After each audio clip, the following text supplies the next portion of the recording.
Hello Taurus, Sun, Moon, Rising, and Venus Signs. Kamusta kayo? Sana po'y nasa mabuti kayong kalagayan. Welcome back po sa Star Tarot. Kung bago kayo dito, welcome din kayo. Thank you for your support.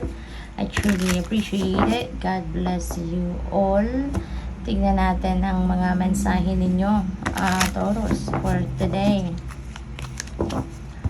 So, by the way, Taurus, maraming salamat po sa lahat ng mga ninyo, no? Sa lahat ng mga likes and subscribes ninyo sa ating channel. Thank you very much. At saka sa mga pag-iwan po ninyo ng comment, no? Magagandang comment sa ating channel, sa ating videos. Thank you very much.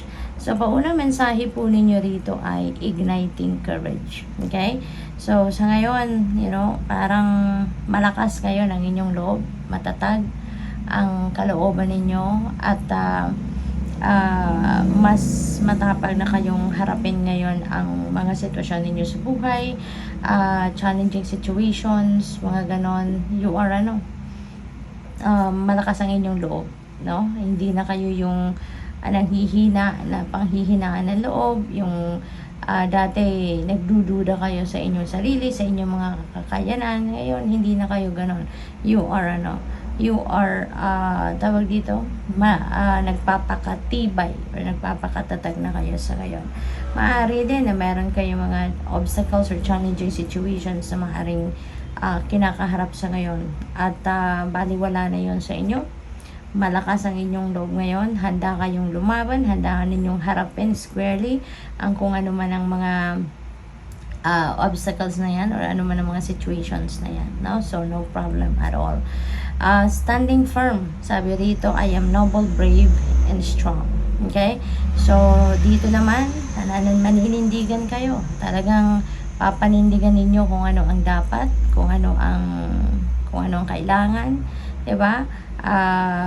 Nagtitiwala kayo rito sa inyong sariling judgment, no, and discernment kayo. Yun ang paninindigan ninyo. Maybe you have also beliefs, no, na yun din ang papanindigan mo. Malakas ang inyong conviction, so that's what you are going to do. So what else? We have taking action. Ayan. So I enthusiastically embrace life's boundless possibilities as well. So sa ngayon, kung ano man yung iniisip ninyo, ano man yung sa tingin ninyo ang kailangan ninyong gawin para ma-accomplish ninyo ang mga bagay-bagay na kailangan ninyo ma-accomplish, you are ready to take action towards that sa ngayon. So hindi na kayo magpapatumpik-tumpik pa, hindi na kayo magpapamamaya-maya na, yung gano'n. No, you are definitely going to take action. So, sa sharing of yourself naman, I am an incredibly generous being, So, siguro, talagang very kayo. Siguro, malakas talaga ang inyong or yung parang panawagan sa inyo ng divine, na be of service to people. Be of service to others, no? Kaya siguro very generous kayo, very compassionate kayo, kahit ibibigay ninyo or itutulong ninyo, no? As long as you can make a difference in the lives of many people, as long as makakatulong kayo sa mga tao in many different ways, gagawin ninyo yon, no? So hindi kayo madamot, kumbaga, Taurus. So maaring sa ngayon, no, kahit sino, kapag lumalapit sa inyo, kung ano man ang kanilang kailangan, pera man yan, resources man yan, oras mo man, energy, ano pa man yan, no? You are there. You are ready to help. What else? We have indecision. I use my intuition in all aspects of life. Ayan. So, siguro sa ngayon, meron kayong decision making na kinakaharap. Maaring meron kayong mga bagay na kailangan pagdesisyonan, and you are using your intuition. You're being invited here to use your intuition para makapagdesisyon kayo ng tama, no? Para you will be guided accordingly. Okay?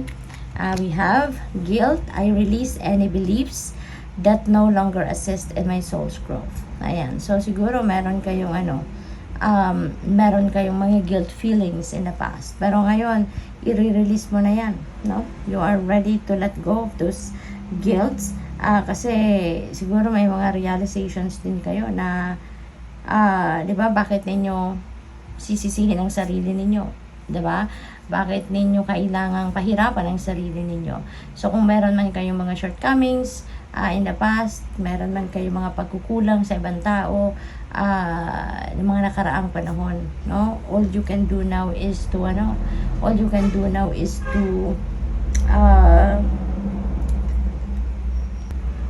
think of something para makabawi ka sa mga pagkukulang na yon, para makabawi ka sa mga shortcomings na yon, 'di ba? At mabago mo ang sitwasyon na para sa ikakabuti, 'di ba, ng pagtakbo ng sitwasyon ninyo. We have acceptance. Ayan. So si Taurus, nagiging na kayo ngayon, nagiging emotionally matured, no? So maybe may sitwasyon sa ngayon that you are going to display, no, how emotionally matured you are, at mas malalim na ngayon ang inyong understanding, no, about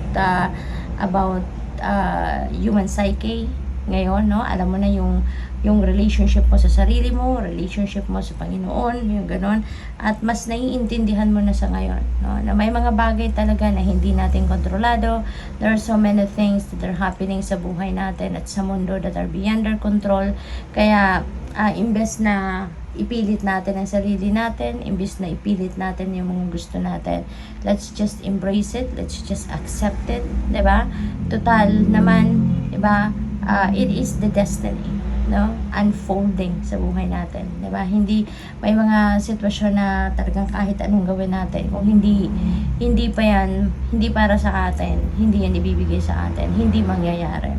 Kaya sa ngayon, you are going to learn to accept now the things na hindi mo naman kontrolado. May mga bagay na hindi mo mababago, so matututunan mong tanggapin na yun sa ngayon. So nagpapakita lang dito kung gaano na kayo ka-matured as a person.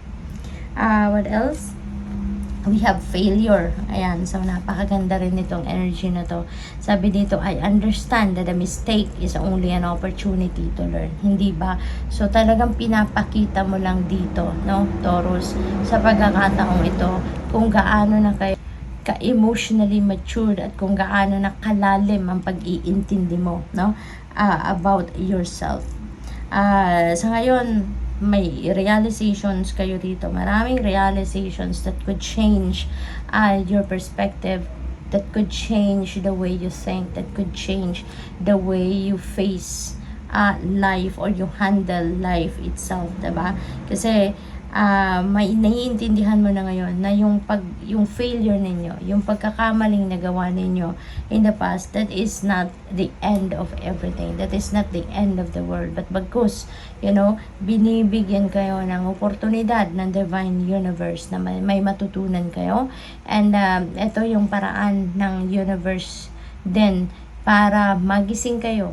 Kumbaga, magkaroon kayo na mas deeper understanding, 'di ba, about sa bagay-bagay sa buhay ninyo.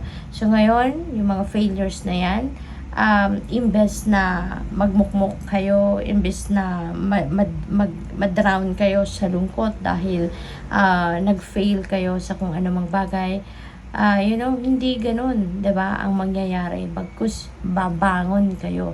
Ganun naman tayo, 'di ba? We are all resilient. Wala tayong sinusukuan, 'di ba? Lalo na sa inyo.